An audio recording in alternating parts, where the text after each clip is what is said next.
উড়িষ্যা থেকে রাজ্যসভায় নির্বাচিত সাংসদ মমতা মোহন্তের উপস্থিতিতে গর্বে অনুষ্ঠিত হয়ে গেল একতা যাত্রা। একতা যাত্রা হলো ভারতের জাতীয় সংহতি ও ঐক্যের প্রতীক।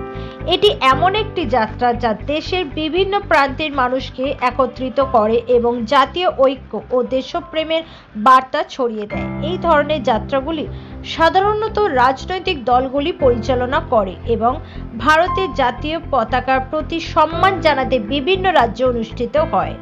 উদাহরণস্বরূপ 1991 সালে ভারতীয় জনতা পার্টির নেতৃত্বে একতা যাত্রা অনুষ্ঠিত হয়েছিল, যা কন্যাকুমারী থেকে শুরু হয়ে জম্মু ও কাশ্মীরে শেষ হয়েছিল। এই যাত্রার মাধ্যমে ভারতবাসী জাতীয় ঐক্যের শক্তি সম্পর্কে সচেতন হয়েছিল। এই ধরনের যাত্রাগুলি সন্ত্রাসবাদ বা অন্যান্য চ্যালেঞ্জের মুখেও ভারতের সংহতি বজায় রাখতে গুরুত্বপূর্ণ ভূমিকা পালন করে। ভোটাভুটিতে নির্বাচিত হলেন সরদার বল্লভভাই প্যাটেল, কিন্তু আমাদের দুর্ভাগ্য আমরা প্যাটেলকে সেদিন প্রধানমন্ত্রী রূপে পাইনি। আমাদের জাতির জনক মোহনদাস করমচাঁদ গান্ধীর ইচ্ছে ছিল জওহরলাল নেহরুকে প্রধানমন্ত্রী করার। জওহরলাল নেহরু প্রধানমন্ত্রী হলেন, ডেপুটি প্রধানমন্ত্রী এবং স্বরাষ্ট্রমন্ত্রীর দায়িত্ব নিলেন সরদার বল্লভভাই প্যাটেল।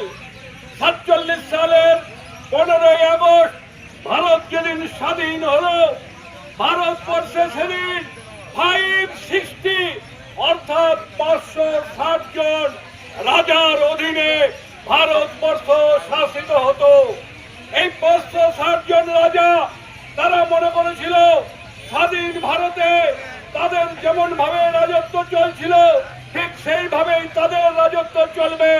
কিন্তু সর্দার প্যাটেল বললেন এই দেশ অখণ্ড দেশ, এই ভারত অখণ্ড ভারত হবে। আর এই অখণ্ড ভারত হওয়ার জন্য যারা রাজা ছিলেন তৎকালীন দিনে তাদেরকে বললেন আপনারা বশ্যতা স্বীকার করুন, আপনারা আপনাদের রাজ পরিবারের যে ঐতিহ্য সেটা পরিত্যাগ করুন।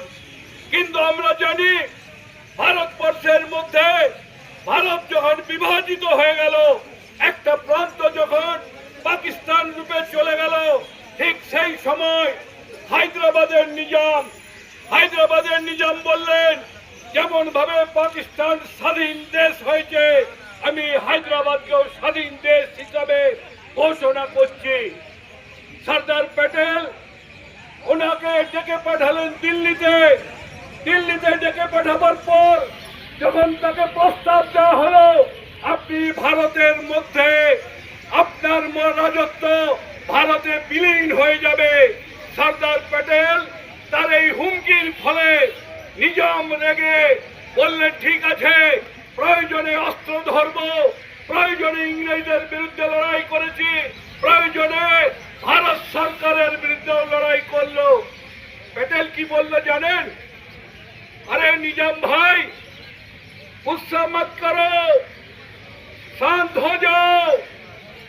गुस्सा करोगे तो मिट्टी में मिला दिए जाओगे।